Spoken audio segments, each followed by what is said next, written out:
एक question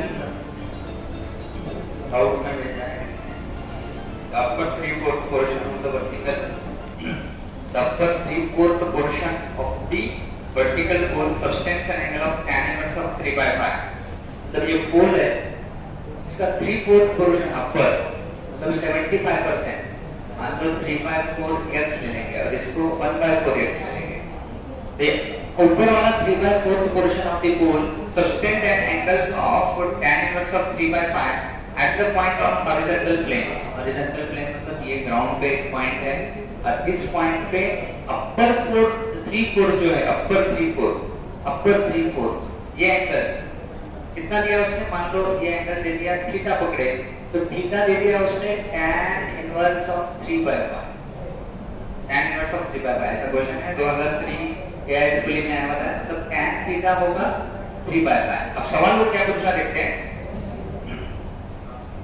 through its end at a distance 40 metre मतलब ये पॉइंट भी का डिस्टेंस भी उसने दे दिया 40 मीटर है इस पॉइंट पे हॉरिजॉन्टल प्लेन पे ये पॉइंट है कितने दूरी पे टावर के फुट से 40 मीटर पे तो यहाँ पे अपर 3/4 का एंगल है tan इनवर्स ऑफ 3/5 ऐसा उसने बोल दिया तो सवाल ये है कि from possible height of the vertical pole तो इसकी हाइट क्या हो सकती है इस पोल की हाइट क्या होगी ऐसा उसने पूछा देखो ट्राई करो क्या मुझे आइडिया होता हो कि कैसे सॉल्व करोगे इसको नॉट अ डिफिकल्ट वन ऐसा तो कुछ खास डिफिकल्ट नहीं है ये बिल्कुल वैसा है कैसा थोड़ी लास्ट टाइम हमने एक प्रॉब्लम सॉल्व किया था जिसमें यहाँ पे एंगल 45 हो रहा था तो एक एंगल को पता था दूसरा नहीं पता था चलो ये एंगल अगर मैं पूरा अल्फा पकड़ूं ध्यान दो पूरा एंगल अल्फा तो क्या उस tan अल्फा का हम tan निकाल सकते हैं tan alpha opposite side is total x opposite side is total x and adjacent side is 40 तुमको tan अल्फा मिल गया tan थीटा मिल गया राइट ये एंगल कितना होगा बता सकते हो अल्फा माइनस थीटा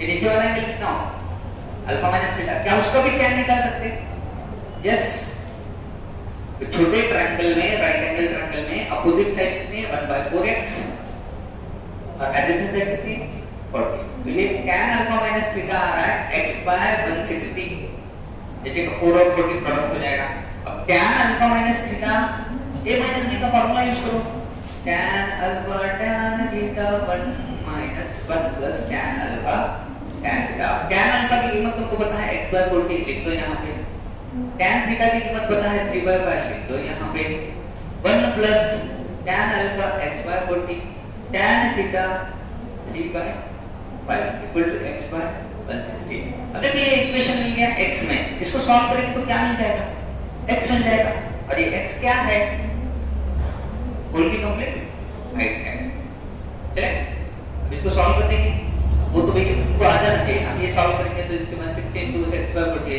160 को मल्टीप्लाई करो तो 160/40 करेंगे तो ये 40x हो जाएगा 160/5 करें तो कितना आता है 160/5 into 3 हो रहा है और ये दोनों को उधर मल्टीप्लाई करें तो x into 1 x हो जाएगा और ये x/40 3x/200 आएगा उसको x से मल्टीप्लाई करें तो हो रहा है ये 3x²/200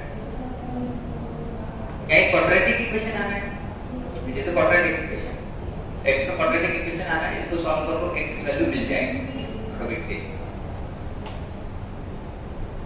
या फिर सॉल्व करने की भी जरूरत नहीं कई बार हम क्या कर सकते हैं इसमें ऑप्शंस रख सकते हैं ऑप्शंस क्या है तो ऑप्शन ए है 40 ऑप्शन बी है 60 ऑप्शन सी है 80 और ऑप्शन डी है 20 फटाफट वैल्यूज रख के भी चेक कर ले सकते हैं कि 40 रखे तो सेटिस्फाई हो रहा क्या 20 रखे तो सेटिस्फाई हो रहा क्या वो भी चेक कर सकते हैं इस तरीके से ये सॉल्व हो जाएगा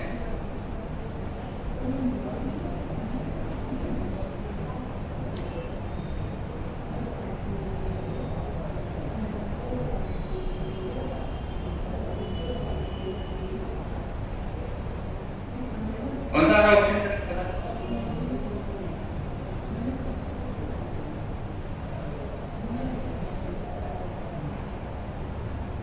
दिया 15 2 40 x माइनस 96 हो रहा है x plus 3x square by 200 आ रहा है। x की वैल्यू क्या आ रही है? गेस करो इसमें, सॉल्व करो। मैं अब तो ये 10 का सॉल्व किया ना, क्वाड्रेटिक इक्वेशन बन रहा है। जब तुमको इसमें से 200 या फिर वैल्यूज अपने देख सकते हो।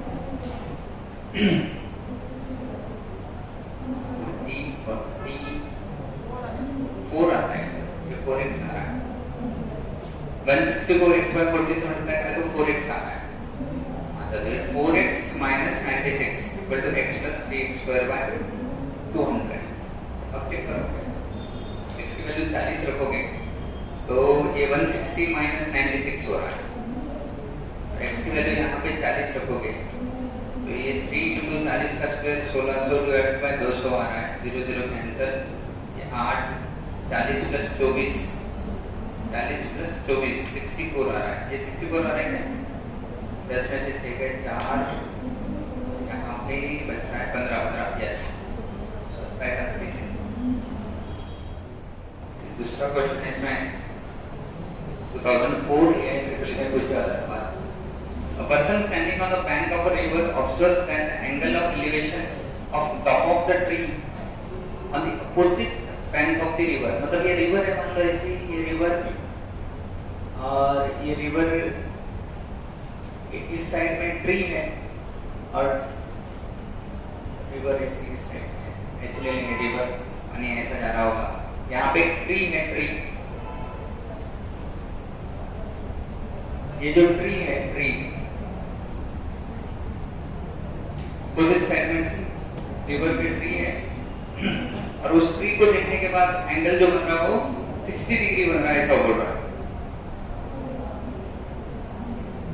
A person standing on the bank of river observes that the angle of elevation of top of the tree on the opposite bank of the river is 60 degree, and when he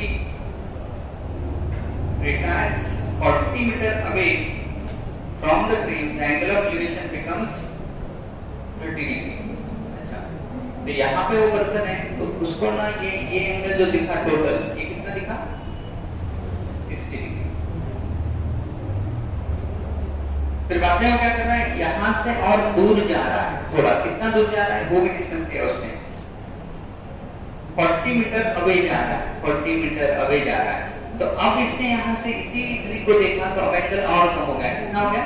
30 degree. तो मैं इसको ऐसे ले लेता हूँ, चलो ये tree है मान लो, या ये ट्री है, टोटल ट्री की हाइट ए बी ले लो और यहाँ से यहाँ तक रिवर है मान लो और यहाँ पे पर्सन है। पहले रिवर के उस पार ट्री है और रिवर के इस पार पर्सन है। पर्सन ने इस ट्री को देखा तो एंगल 60 बना।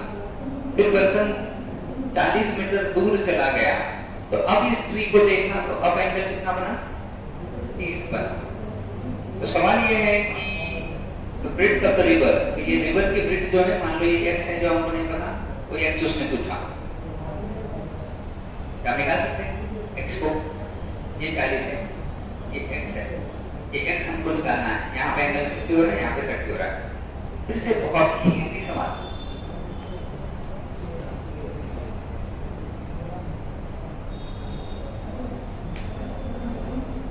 अब ये है कि हमको नहीं पता, ये है कि हम x में निकाल सकते हैं। मान लो ये h ले लिया मैंने, मान लो थोड़ी देर के लिए, मान लो ये हाइट जो है ट्री की हाइट h ले लिया, तो इस ट्रायंगल में राइट एंगल ट्रायंगल में जिसमें एंगल 60 है, tan 60 क्या आएगा? tan 60 opposite side h divided by adjacent h, tan 60 √3 आता है। तो h की वैल्यू कितनी हो रही है? h की वैल्यू √3x हो रही है। तो मुझे उस वाले ट्रायंगल से h की value in terms of x मिल गई। अब क्या करेंगे, इस बड़े ट्रायंगल से tan 30 निकालो, tan 30 tan 30 tan 30 tan 30 क्या आएगा? फिर से वही h डिवाइडेड बाय ये टोटल डिस्टेंस था। टोटल डिस्टेंस कितना है नीचे का? x plus 40। tan 30 कितना था? 1/√3 इक्वल टू h बाय, लेकिन h की वैल्यू कितनी मिली? √3x। तो h की जगह √3x बाय x प्लस 40 रख देता हूं, क्रॉस मल्टीप्लाई करता हूं तो ये बन जाएगा h plus 40 equal to √3 into √3 3x। तो ये हो रहा है 2x इक्वल टू 40, तो x की वैल्यू आ गई 20। मतलब अब देखिए क्वेश्चन है कुछ ऐसा। अगला सवाल, let 10 vertical poles standing at equal distances on the straight line sustain the same angle of elevation alpha at a point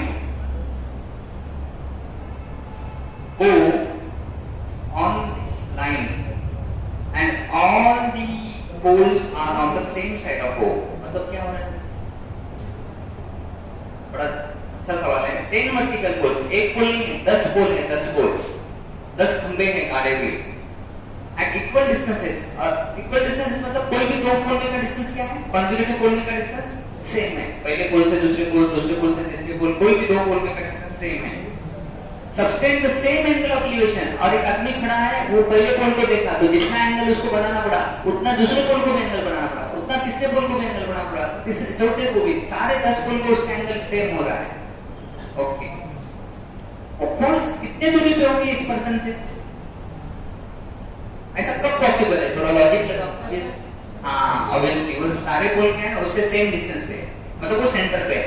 person जो है वो कहाँ है? सेंटर पे, सेंटर पे सर्कल के। और पोल्स कहाँ है? पेरिफेरी पे सर्कल पे।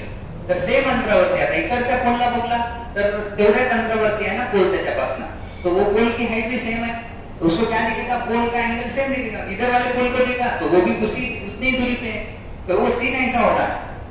ये पहला पोल, ये सारे पोल ऐसे सर्कल पे है, ये दूसरा पोल, ये तीसरा पोल, ये चौथा पोल, ये पर्सन यहाँ पे सेंटर पे। इसको अगर मैं ऐसे एंगल बनाऊं, ऐसे एंगल बनाऊं, देखना है वो इधर का एंगल, इधर का एंगल क्या होगा? वो सेम होगा, सेम होगा, सेम सेम सेम। अब सवाल क्या है, चलो देखते हैं। If the height of the longest pole is h and the distance of the pole, sorry यहाँ पे फिर उसने सारे पोल की हाइट अलग अलग ले ली क्या? फिर ये अपना ये तो थिंकिंग रॉन्ग हो रहा है। फिर at a point O pole standing at equal distances on a straight line. अच्छा, ये पोल सारे सर्कल पे नहीं बोल रहा हो, क्या बोल रहा है? स्ट्रेट लाइन पे है। अच्छा, तो क्या सीन चेंज हो रहा है? ये सारे स्ट्रेट लाइन पे है, स्ट्रेट लाइन पे।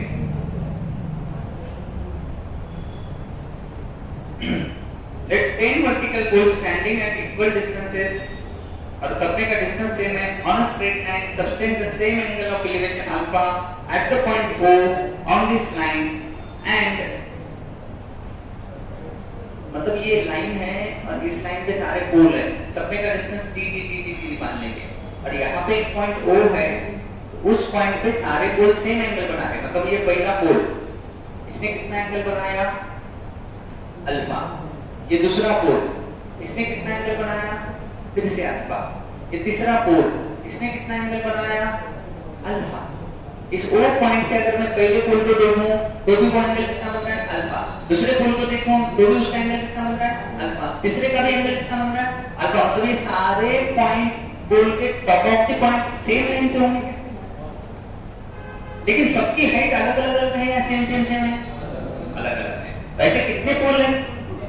10। तो ऐसा अगर हम 10वां पोल लेके यहाँ पे आ रहा है, मान लो 10वां पोल, तो उसका कहना यह है कि सबसे टॉपेस्ट जो पोल है, सबसे टॉपेस्ट जो पोल है, या if the height of the longest pole is h, ये हाइट h है, ये 10वां पोल है, ये हाइट h है, ये 10वां पोल है। And the distance of the foot of smallest pole from O is a, और इसका जो डिस्टेंस है स्मॉलेस्ट पोल का वो a है। ओके, मतलब इसका 2a होगा, इसका 3a होगा, और उसका ये टोटल डिस्टेंस कितना होने वाला है? 10 है ना? क्योंकि हर दो पोल में का डिस्टेंस क्या है? सेम। नहीं, लेकिन ये दो पोल में का जो डिस्टेंस है वो a ही होगा, इसकी गारंटी नहीं ना। अरे waiting what I mean to say, ऐसा जरूरी नहीं ना कि ये डिस्टेंस ये हो। उसने बोला कोई भी दो पोल में का डिस्टेंस सेम है, लेकिन इस पोल से इस पर्सन का जितना डिस्टेंस है उतना ही ये डिस्टेंस है, इसकी गारंटी नहीं। तो इसको हम a लेना देंगे या d लेना देंगे? हमको पता नहीं ना वो डिस्टेंस कितना है। तो हर पोल में का डिस्टेंस मान लो d है, हर पोल में का डिस्टेंस कितना है? मान लो d है। ओके, तो अब सवाल ये है the distance between two consecutive poles is how much? तो ये d कितना है वही उसने पूछा, d is how much is asking। अब हमको क्या क्या दिया इसमें देखो, h दिया, अल्फा दिया और a दिया, तो d की वैल्यू इन तीनों के फॉर्म में आनी चाहिए। d की वैल्यू कैसे निकाले बताओ?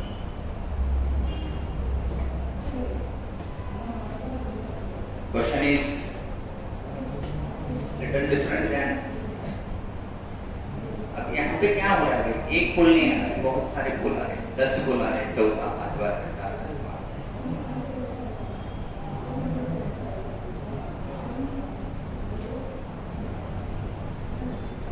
ध्यान दो, सबसे बड़े ट्रायंगल का अगर अगर हम अल्फा tan अल्फा निकाले तो वो कितना आएगा h डिवाइडेड बाय,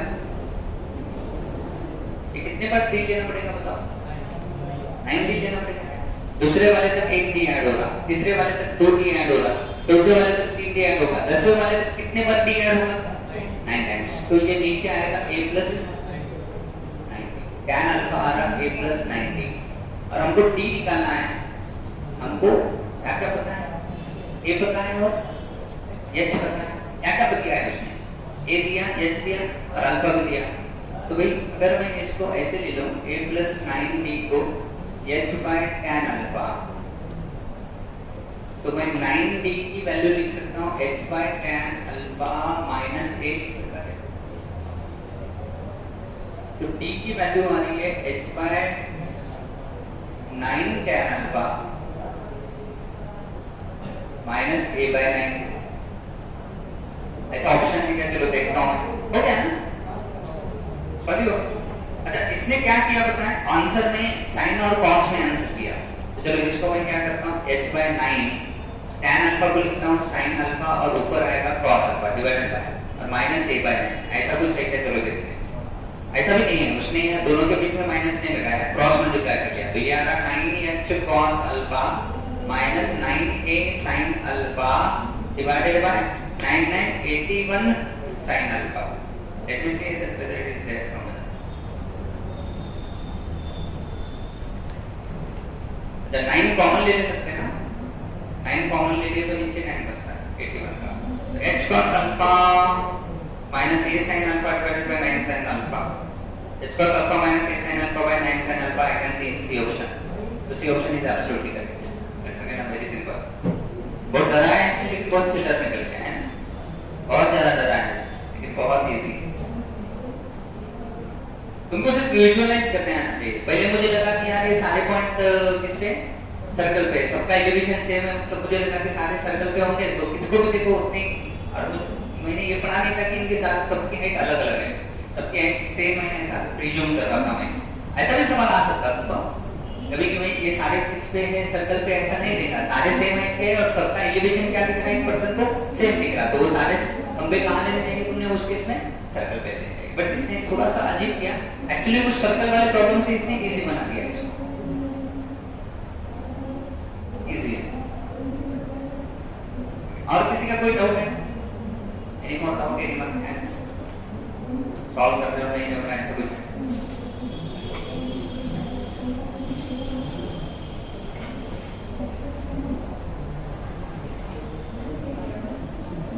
हो गया नहीं?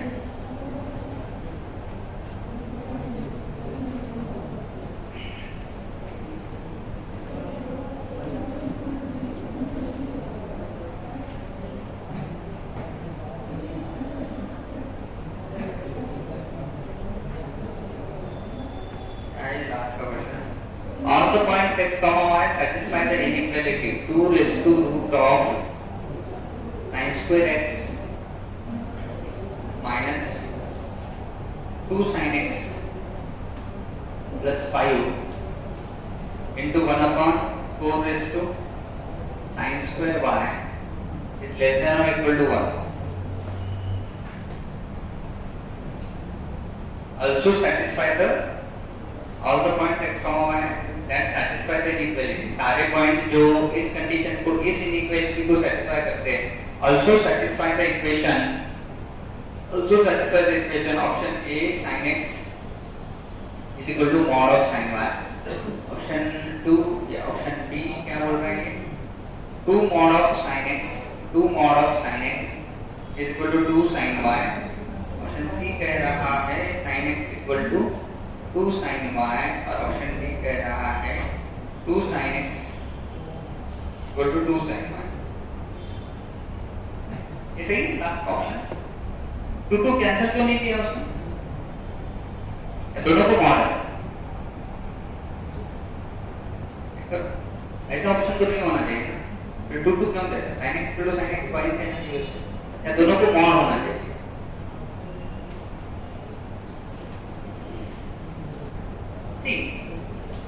अब ये क्या कह रहा है देखो,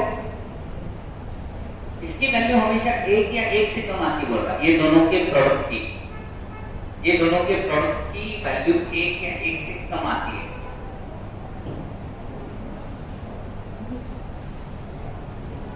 ये दोनों की वैल्यू 1 या 1 से कम आती है, इसका मीनिंग क्या हो रहा है? 4 raise to sine square y,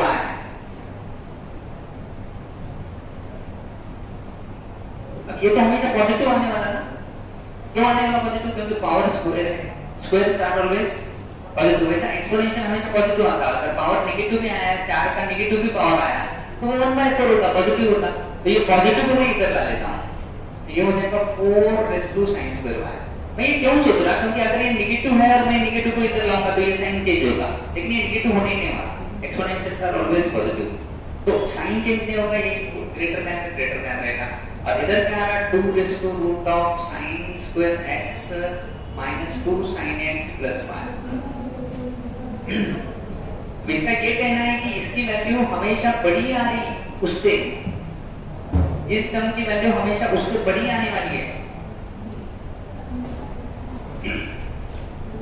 बहुत बार ऐसे वैल्यूज से भी सॉल्व होते प्रॉब्लम, वैल्यूज देख के, बट यहाँ पे वैल्यूज से नहीं हो रहा है। यहाँ पे अगर मैं इसको इधर ऐसे ले लिया, 4 रेज़ टू क्या आ रहा है? Sign square y।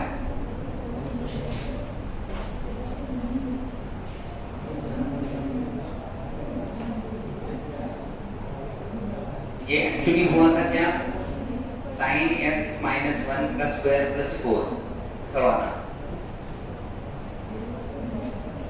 इसकी मैक्सिमम वैल्यू आ रही है 4, इसकी मिनिमम वैल्यू आ रही है 3।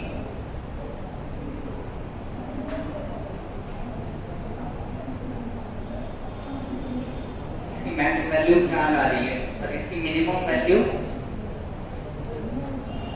भी 4 आ रही है। क्योंकि अगर मैं sin x माइनस 1 को 0 लूं, ऐसे भी प्रूव कर सकते हैं इसको कि भाई ये दोनों को इक्वल होना है, तो तुमको यहाँ पे sin y को लेना पड़ेगा, sin y को लेना पड़ेगा प्लस और माइनस 1, और इसको लेना पड़ेगा sin x को लेना पड़ेगा 1। हमारे अगर यहाँ दोनों ना आपल्याला इक्वल करायचं है, इक्वल टू का साइन है ना, यहाँ पे इक्वल कराना है, तो sin x को लेना पड़ेगा 1 और sin y को लेना पड़ेगा प्लस या माइनस 1। प्लस या माइनस 1 लो, उसका स्क्वायर 1 होगा तो 4 रेज़ टू 1 आएगा। और sin x को 1 लेंगे तो 1 माइनस 1 0 होगा, 0 प्लस 4 4 होगा, 4 का रूट 2 होगा, 2 रेज़ टू 2 4 होगा। तो ये दोनों इक्वल आएंगे। अगर मैं ऐसे नहीं लूं, sin x को 1 नहीं लूं, 1 को छोड़ के दूसरा कुछ भी लूं, तो ये 0 नहीं होगा, ये 0 नहीं होगा, ये 0 नहीं होगा। तो क्या होगा फिर? उसको पॉजिटिव नंबर आएगा क्योंकि स्क्वायर है, उसमें 4 ऐड करेंगे तो ये 4 से बड़ा होगा, ये 4 से बड़ा होगा तो उसका स्क्वायर रूट 2 से बड़ा होगा, उसका स्क्वायर रूट 2 से बड़ा होगा, ध्यान दो, उसका स्क्वायर रूट 2 से बड़ा होगा, तो ये पूरी टर्म 2 रेज़ टू 2 से बड़ी होगी, 2 रेज़ टू 2 से बड़ी होगी मतलब 4 से बड़ी होगी, लेकिन ये 4 से बड़ी हो ही नहीं सकती। तो ये जो मैक्सिमम 4 हो रही है उससे हमको इसको बड़ा नहीं ले सकते क्योंकि ये लेस देन आ रहा है। ये अगर उससे हमेशा छोटा चाहिए तो तुमको sin x को हमेशा क्या लेना पड़ेगा? 1 ही लेना पड़ेगा। अगर तुम sin x को 1 नहीं लेंगे तो ये 4 से बड़ा हो रहा है, लेकिन वो 4 से बड़ा हो ही नहीं सकता क्योंकि sin y की वैल्यू हम क्या ले सकते हैं? +1 या -1, उसका स्क्वायर +1 ही, तो ये मैक्सिमम 4 हो रहा है। अब ये 4 से बड़ा भी हो सकता है। कब हो सकता है? sin x को 1 के अलावा कुछ भी दिए तो, sin x को 1 को छोड़ के दूसरा कुछ भी लो, जैसे तुम 0.5 लो तो 0.5 माइनस 1 माइनस 0.5 होगा, उसका स्क्वायर 0.25 होगा, ये 4.25 होगा, 4.25 का स्क्वायर रूट 2 से बड़ा आएगा, 4 का स्क्वायर रूट 2 आएगा, 4.25 का स्क्वायर रूट 2 से बड़ा आएगा, तो ये टोटल टर्म 4 से बड़ी हो रही। म्हणजे इकडची टर्म 4 पेक्षा मोठी व्हायली जर तुम्ही काही चूक केली तर sin x ला 1 रद्द नाही करत, आणि तिकडची टर्म जास्तीत जास्त काय झाली 4, तर आपल्याला तिकडची टर्म छोटी पाहिजे म्हणजे तिकडच्या टर्मला 4च ठेवावा लागायचा है, उसको 4 ही रखना पड़ेगा। अगर मैं sin x को 1 नहीं रखूंगा, कुछ और रखूंगा तो ये 4 से बड़ी हो जाएगी, और ये बोल रही मैं नहीं होती वही 4 से बड़ी, मैं तो मैक्सिमम क्या होगी 4 होगी बोल रही। कब होंगी वो भी? जब sin y क्या है प्लस या माइनस। तो ये बोल रहा है कि मुझे थोड़ा भी तुम चेंज करोगे तो मैं क्या हो जाऊंगा? 4 से बड़ा हो जाऊंगा, और ये बोल रहा मैं कभी 4 से बड़ा नहीं होता। लेकिन हमको क्वेश्चन दिया कि उसको इससे छोटा रखना है या इक्वल रखना है, तो हमारे पास एक ही है रूल कि हमें sin x को क्या लेना चाहिए 1 और sin y को क्या लेना चाहिए प्लस या माइनस। इसका मतलब sin y -1 भी आया ना तो उसका मॉड ले लो, तो वो sin x जो कि 1 है उसकी इतना आएगा, क्योंकि ये हमेशा है 1 और sin y है प्लस या माइनस 1, तो इसका मॉड ले लो तो ये दोनों इक्वल होंगे, 1 is equal to mod of plus और माइनस 1। तो थोड़ा सा ट्रिकी था ये, रेगुलर क्वेश्चन की तरह नहीं था, एडवांस में वगैरह ऐसे क्वेश्चंस पूछे जाते हैं काफी बार। अगला क्वेश्चन क्या है देखें,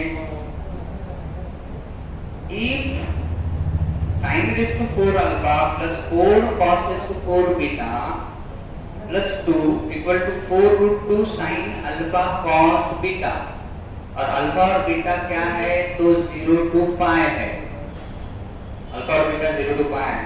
then cos of alpha plus beta, cos of alpha plus beta minus cos of alpha minus beta is equal to how much is the question। Option A बोल रहा 0, ऑप्शन बी बोल रहा माइनस रूट 2, ऑप्शन सी बोल रहा minus 1 और option D बोल रहा root 2। कैसे सॉल्व करें?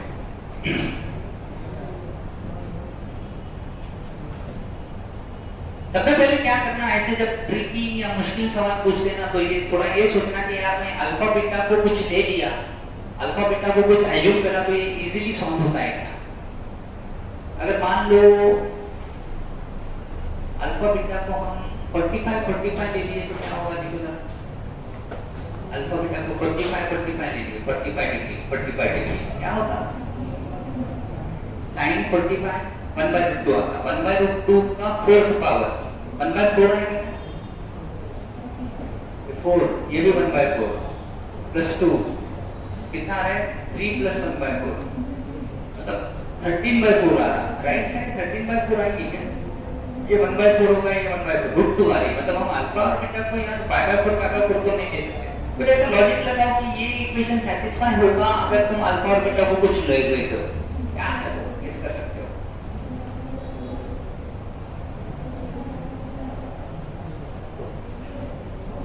अल्फा और बीटा को कुछ ऐसा लेंगे कि वो प्रॉब्लम सॉल्व होता हुआ नजर देगा, दिखाई देगा, ले सकते हैं नहीं ले सकते। अगर वैल्यू एज्यूम करने नहीं आ रहे इक्वेशन को फिर सॉल्व करना पड़ेगा।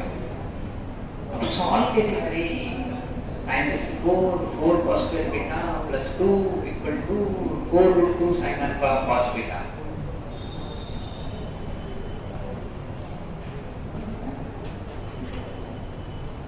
इसमें कुछ ऐसा लॉजिक लगाओ कि यार ये कुछ परफेक्ट स्क्वायर बनता क्या, क्योंकि इसको सॉल्व करना है, एक ही इक्वेशन है, देखो ध्यान दो, एक ही इक्वेशन है और दो टर्म है अल्फा और बीटा, एक ही इक्वेशन से दो वैल्यू हम कैसे निकाल सकते हैं। इसका मतलब एक अगर तुमको ऐसा दिया गया दो वेरिएबल है a² + b² = 0, ध्यान दो, अगर ऐसा है a² + b² = 0 है तो तुमको a और b की वैल्यू पूछे तो तुम बता सकते हैं नहीं बता सकते, बता सकते हैं। एक ही इक्वेशन है लेकिन दो वेरिएबल है, बता सकते हैं, क्योंकि स्क्वायर्स हमेशा क्या रहते हैं पॉजिटिव, पॉजिटिव में पॉजिटिव ऐड करें तो 0 तो नहीं आएगा, पॉजिटिव आएगा, मतलब a और b दोनों को क्या होना पड़ेगा 0 होना पड़ेगा। वैसे ये दो वेरिएबल को कहीं तुम एडजस्ट करके बता सकते क्या कि ये क्या है अल्फा और बीटा, कुछ लॉजिक लगा सकते क्या, वो सोचो थोड़ा तुम यहाँ पे, तो शायद से आ जाएगा। एक्चुअली इसको सॉल्व करें ना तो ये 2 cos alpha cos beta, ये cos alpha cos beta minus sin alpha sin beta बनेगा, और ये क्या बनेगा cos alpha cos beta plus sin alpha sin beta बनेगा। मतलब एक्चुअली कौन सी टर्म कैंसिल हो रही है इसमें, cos alpha cos beta की टर्म कैंसिल हो रही है, तो ये एक्चुअली बन रहा है अगर हम सॉल्व करें तो -2 times sin alpha sin beta। मतलब अगर हमको sin alpha और sin beta पता चल जाए तो प्रॉब्लम सॉल्व हो जाएगा।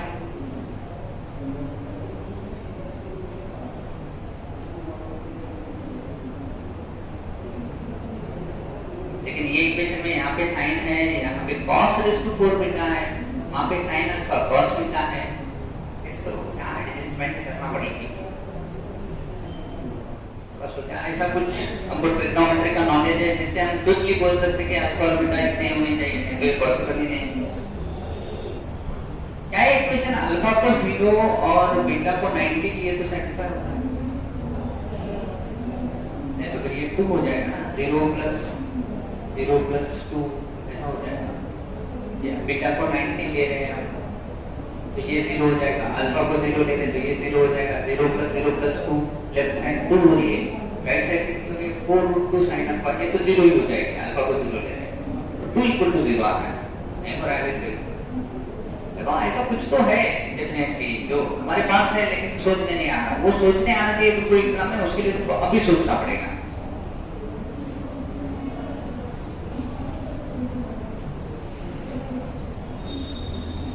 एक इक्वेशन से दो वैल्यू निकालने हैं, या तो तुमको इसको परफेक्ट स्क्वायर बनाना पड़ेगा और कोई भी स्क्वायर की वैल्यू एडिशन 0 आती है उससे लॉजिक लगाना पड़ेगा, या फिर अल्फा बीटा के वैल्यूज को एज्यूम करना पड़ेगा।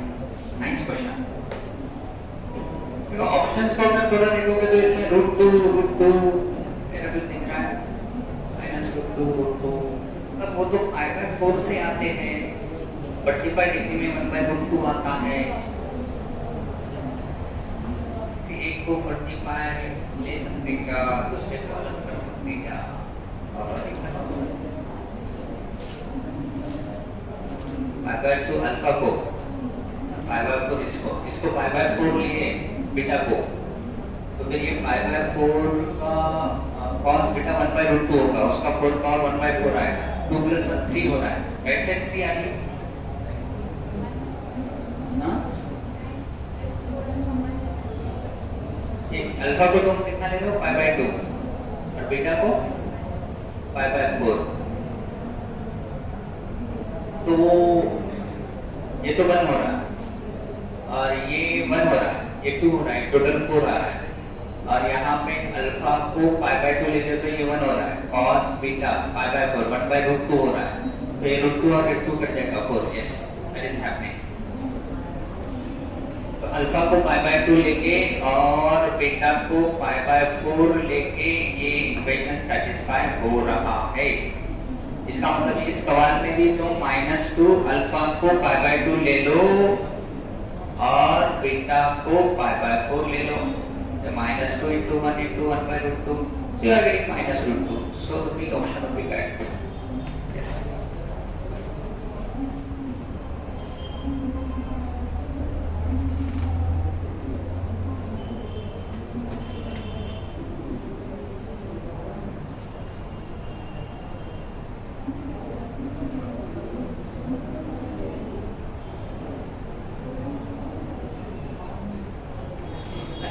साइन स्क्वायर अल्फा -1 का अगर मैं स्क्वायर करूं क्या आता है, देखो साइन रेस टू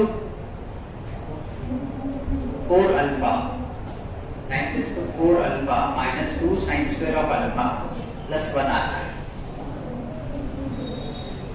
क्योंकि यहाँ पे साइन रेस टू 4 दिख रहा है, इसलिए मैं साइन स्क्वायर -1 का स्क्वायर कर रहा हूं। अब अगली टर्म में क्या करता हूं, 2 cos स्क्वायर ऑफ बीटा लेता हूं, यहाँ पे 4 cos रेस टू 4 बीटा है, तो 2 cos स्क्वायर ऑफ बीटा -1 का स्क्वायर करता हूं, तो ये मुझे क्या देगा बताओ, 4 cos रेस टू 4 बीटा देगा, और बीच वाली टर्म क्या देगा, 4 cos स्क्वायर बीटा +1 देगा। ओके, तो sin रेस टू 4 अल्फा और 4 cos स्क्वायर बीटा तो मुझे मिल रहा है। क्या करें,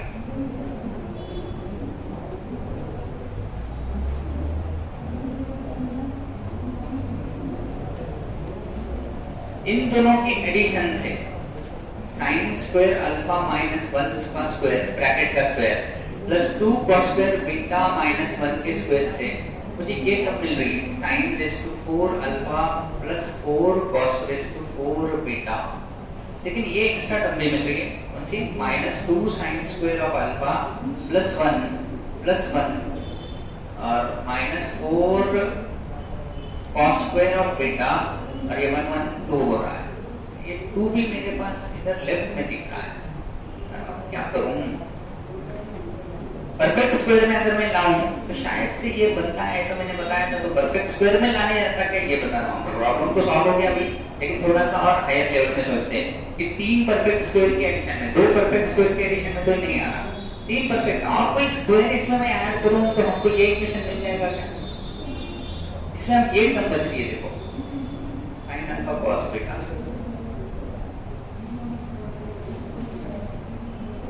इसमें हम √2 sin अल्फा -2 cos बीटा का स्क्वायर देखें, उसमें क्या टर्म मिलती है बताओ, √2 sin अल्फा का स्क्वायर 2 साइन स्क्वायर अल्फा आएगा क्या? और इसका स्क्वायर कितना आ रहा? 4 cos स्क्वायर बीटा आएगा। और बीच वाली टर्म क्या है बताओ? -2 रूट 2 इंटू 2 मतलब 4 root 2 sine alpha cos beta, something like this I get. तो ये पहला स्क्वायर, ये दूसरा स्क्वायर और ये तीसरा स्क्वायर, इन तीनों को ऐड करूं, साइन स्क्वायर अल्फा माइनस 1 का square, 2 cos square beta minus 1 का स्क्वायर और तीसरा square root 2 sine alpha minus 2 cos beta का स्क्वायर। तो मुझे राइट साइड की भी एडिशन मिल जाएगी, है ना? राइट साइड में क्या क्या आ रहा है? ये -2 sine square alpha, 2 sine square alpha get cancel, -4 cos square beta this get cancel. I am getting this term sin raised to 4 alpha plus 4 cos raised to 4 beta. और क्या मिल रहा है? ये वाली टर्म ये +2 और ये वाली टर्म माइनस में मिल रही 4 root 2 sin alpha cos beta. लेकिन क्या ये एडिशन इसके इतनी है? सवाल के हिसाब से क्या ये एडिशन इसकी इतनी है? ये एडिशन इसकी इतनी है? ये दोनों के बीच में एडिशन है या सब्सट्रैक्शन है? ये दोनों तो इक्वल है, तो इक्वल इक्वल की सब्सट्रैक्शन क्या आएगी? 0। तो अगर मैं इसको a पकड़ूं a का स्क्वायर और इस ब्रैकेट को b पकड़ूं b स्क्वायर और इस ब्रैकेट को c पकड़ूं c स्क्वायर इक्वल टू ये दोनों की सब्सट्रैक्शन इक्वल की 0 आ गई। 3 स्क्वायर की एडिशन जब 0 आती है तो तीनों में से तीनों को क्या होना पड़ता है? 0 होना पड़ता है। मतलब a भी 0 है, मतलब पहला ब्रैकेट 0 है, मतलब sin स्क्वायर अल्फा माइनस 1 0 है, मतलब sin स्क्वायर अल्फा 1 है, मतलब sin अल्फा 1 है प्लस या माइनस 1, मतलब अल्फा की वैल्यू मैं ले सकता हूं प्लस और माइनस /2। ये ब्रैकेट भी 0 है, मतलब 2 cos square of beta minus 1 0 है, मतलब cos स्क्वायर ऑफ बीटा 1/2 है, मतलब cos beta equal two plus और माइनस 1/√2 है, मतलब बीटा की वैल्यू मैं ले सकता प्लस और माइनस प्लस और माइनस /4 में इनफैक्ट चलो /4 ले सकता हूं या फिर pi प्लस /4 भी ले सकता हूं। मतलब मैं कोई भी क्वाड्रेंट का /4 एंगल ले सकता बीटा को, और अल्फा को मैं प्लस और माइनस /2 ले सकता, मतलब पॉजिटिव y एक्सिस पे का एंगल ले सकता, /2 3/2 कुछ भी ले सकता। तीसरा भी c भी 0 है, तीसरा ब्रैकेट भी 0 है, मतलब √2 sin अल्फा की वैल्यू 2 cos बीटा की इतनी आ रही है। मतलब ये √2 को डिवाइड कर दे तो सॉरी देखो इसको 0 पकड़े तो ये √2 sin अल्फा है, एक बार फिर से लिखता हूं, यहां ब्रैकेट में पकड़ लेते हैं, √2 sin अल्फा बराबर कितने ना 2 cos बीटा, √2 से डिवाइड करें तो ये 2/√2 √2 हो जाएगा। sin अल्फा हम वैसे भी 1 बोल रहे हैं, √2 को √2 रखे, cos बीटा की वैल्यू हम वैसे भी कितनी ले रहे हैं 1/√2, तो ये हो रहा है 1/√2, √2 that is also satisfied. Means all the three brackets I can take simultaneously 0, तीनों को एक साथ 0 ले सकता, और ऐसा लेने से मुझे sin अल्फा की वैल्यू क्या लेना पड़ती है प्लस और minus 1। so that's a very beautiful solution rather than assuming the values को बिना assume किए ये solution जो है ये लेवल तक की अगर तुमको थिंकिंग आएगी तो तुमको कोई रोक नहीं सकता है इसको क्रैक करने में। ये परफेक्ट स्क्वायर मैंने कहा था ना कि ये जब हमको एक इक्वेशन से दो वैल्यू मिलते हैं अल्फा और बीटा, एका इक्वेशन पासून दोन वैल्यू काढता येत नाही। समजा तुम्हाला असं कोणी म्हणतं की x + y बरोबर 5 आहे, x आणि y किती येते सांगा, तर आपण नाही सांगू शकत कारण x 1 y 4 येऊ शकतो, x 2 y 3 आ सकता, x - 1 y 6 आ सकता। तो हमारे पास मल्टीपल सॉल्यूशंस है, तो एक इक्वेशन से हम दो वेरिएबल की वैल्यू बता सकते क्या? नहीं बता सकते। लेकिन यहाँ पे एक ही इक्वेशन है और हमको अल्फा और बीटा की वैल्यू बतानी है। ऐसे जब सवाल आते हैं तो समझ जाओ कि या तो ये एक्सट्रीम केसेस को कंसीडर कर रहा, मतलब ऐसा कुछ हो रहा होगा कि इसकी वैल्यू हम इससे अलग ले ही नहीं सकते, क्योंकि ये इतना बड़ा आ रहा वो उतना छोटा आ रहा, तो इसको दोनों को इक्वल होने के लिए कुछ ऐसा लेना पड़ेगा कि एक्सट्रीम केसेस लेना पड़ेंगे। फर्स्ट केस ऐसे हो सकते ट्रिग्नोमेट्री में, या सेकंड केस इसको हम किसी के स्क्वायर की एडिशन में लिख सकते हैं, जैसा मैंने इसको लिख दिया तीनों के स्क्वायर की एडिशन में, और तीनों की स्क्वायर की एडिशन क्या आनी फाइनली 0 आ रही, तो हर टर्म को क्या होना पड़ रहा 0 होना पड़ रहा, उससे मुझे अल्फा भी मिल रहा बीटा भी मिल रहा, और तीसरा ब्रैकेट भी सेटिस्फाई कर रहा जो अल्फा बीटा हमको इन दो ब्रैकेट से मिल रहे हैं। So that is little tough, ये सोचना ये कन्वर्ट करना ये इतने आसानी से नहीं आता, ऐसे तुमको प्रैक्टिस करना पड़ता है, ऐसे क्वेश्चन को सॉल्व करना पड़ता है। और हमेशा ध्यान रखें ट्रिग्नोमेट्री में ऐसे टफेस्ट क्वेश्चन अगर तुमको फेस करना पड़े फ्यूचर में एक ही इक्वेशन से अल्फा और बीटा वो पूछ रहा, दो दो इक्वेशन नहीं, एक ही इक्वेशन से, एक ही इक्वेशन से दो दो वेरिएबल पूछ रहा। तो हम समझना कि यहाँ पे या तो ऐसा हो सकता कि यहाँ पे हमको एक्सट्रीम केसेस लेनी है। जैसे एक्सट्रीम केसेस का सिंपल एग्जांपल मैं और एक बताता, असं होऊ शकतं, असं तुम्हाला सीईटी मध्ये पण विचारण्यात येऊ शकतं ऐसा सवाल, ध्यान दो। तुमको ऐसा पूछा जा रहा है कि sine square alpha plus 4 is equal to 4 cos square beta, और तुमको सिर्फ सवाल पूछ रहे कि sine of alpha plus beta कितना आता बताओ। अब तक तुमको एक ही इक्वेशन दिया और इसमें से दो वैल्यू पूछ रहा है, तो यहाँ पे ये सोचना कि यार यहाँ पे या तो एक्सट्रीम केसेस हो रही है या इसको मैं परफेक्ट स्क्वायर बना सकता। आता एक्सट्रीम केस काय व्हायली, एक्सट्रीम केस ही व्हायली बघा की लेफ्ट साइड जी आहे ती नेहमी 4 पेक्षा मोठी राहील का, कारण 4 मध्ये स्क्वेअर तुम्ही ऍड करायला आणि स्क्वेअर नेहमी काय असतो पॉझिटिव्ह, तर लेफ्ट साइड नेहमी 4 पेक्षा मोठी आहे, राइट साइड नेहमी 4 पेक्षा छोटी है का, क्योंकि cos बीटा की वैल्यू हमेशा 1 से कम रहती है, उसके स्क्वायर की भी 1 से कम होगी। तो अगर मैं 4 को 1 से कम नंबर से मल्टीप्लाई करूं तो आने वाला आंसर 4 से छोटा होगा। तो लेफ्ट बोल रही मैं हमेशा 4 से बड़ी होंगी, राइट बोल रही मैं हमेशा 4 से छोटी होंगी, लेकिन दोनों का तुमको मिलन करवाना है, दोनों को इक्वल करना है। वो सिर्फ तब पॉसिबल है जब ये लेफ्ट 4 हो जाए और राइट साइड भी 4 हो जाए, है ना। ये बोल रही मैं 4 से पीछे रहती और राइट बोल रही मैं 4 से आगे रहती, तो फिर दोनों इक्वल करना है तो इसको इधर से लाके कहां रुकाना पड़ेगा 4 पे, और इसको इधर से लाके कहां रुकाना पड़ेगा 4 पे, तब दोनों इक्वल हो जाएंगे। इसका मतलब इसको 4 करना है, मतलब साइन स्क्वायर अल्फा को 0 लेना है, मतलब अल्फा को क्या लेना पड़ेगा 0, और इसको भी 4 करना है, मतलब कॉस स्क्वायर बीटा को। तो क्या मैंने यहाँ पे परफेक्ट स्क्वायर किया है, एक्सट्रीम केसेस कंसीडर करके सॉल्व किया एक्सट्रीम। तो मैंने जब ये प्रॉब्लम सॉल्व करना शुरू किया था तभी तुमको बताया कि ऐसे एक इक्वेशन में 2 वेरिएबल आ रहे हैं तो ये थोड़े से टफेस्ट क्वेश्चन रहते हैं, या तो वो एक्सट्रीम केसेस इस तरीके से सॉल्व होते हैं, इसकी वैल्यू उससे ज्यादा ही होगी, इसकी वैल्यू इससे कम ही होगी, दोनों को मिलना है तो दोनों को 4 होना पड़ेगा, उसके अलावा कोई चारा नहीं। तो इससे सॉल्व होती या फिर ऐसे परफेक्ट स्क्वायर करके। अब हमने इसमें थोड़ा कोशिश की कि इसको एक्सट्रीम केसेस से सॉल्व करें, बट वो हो रहा ही नहीं। एक्सट्रीम केसेस से यहाँ पे लॉजिक अप्लाई करने नहीं आता, तुम चेक करके देख सकते हो कि एक्सट्रीम केसेस से कुछ लगता है का लॉजिक नहीं लग रहा है। तो इसका मतलब यहाँ पे एक ही रास्ता बचता कि हमने इसको कहीं में कन्वर्ट करना चाहिए, ऐसे परफेक्ट स्क्वायर में। परफेक्ट स्क्वायर में कन्वर्ट करते हो क्या सोचना चाहिए, यहाँ पे देखो साइन रेज़ टू 4 अल्फा है, मतलब कहीं ना कहीं ये साइन स्क्वायर का स्क्वायर है, तो उसके साथ +1 -1 ऐसा कुछ ले ताकि तुमको ये 2 भी मिले। 2 cos स्क्वायर बीटा -1 लिया मैंने, क्योंकि 2 cos स्क्वायर ही क्यों लिया, क्योंकि cos रेज़ टू 4 के साथ 4 है, तो 2 cos स्क्वायर बीटा का स्क्वायर किया ताकि मुझे 4 cos स्क्वायर बीटा मिल जाए, जो कि एक्चुअली मुझे दिख रहा है। तो ये sin रेज़ टू 4 अल्फा मिल जाए, इसलिए मैंने sin स्क्वायर अल्फा -1 लिया, इसके भी आखिरी में -1 लिया, इसके भी आखिरी में 1 लिया, ताकि ये 1 और 1 मुझे 2 दे जो कि मुझे यहाँ दिख रहा है। तो ऐसा थोड़ा थोड़ा सोचना पड़ता है, ऐसा थोड़ा थोड़ा सोचना पड़ता है, तो फिर परफेक्ट स्क्वायर की एडिशन तुमको मिल जाती थोड़ा सा सोचे तो। अब यही वो टफेस्ट क्वेश्चन रहते जो स्टूडेंट्स को रोकते जेईई जैसे और जेईई एडवांस जैसे एग्जाम्स को क्रैक करने के लिए। तो इन पे थोड़ा सा इस तरीके से सोचने का तुम्हारा एप्टीट्यूड है, ये तुमको सीखना है, हे शिकायचं तुम्हाला कसं ऍडजस्ट करायचं आहे, तर अवघड प्रश्न पण जमतील, ठीक है। तो यहाँ पे थोड़ा सा रोकते हैं, आगे के डाउट फिर से बाद में देखते हैं। Tomorrow will see the many doubts.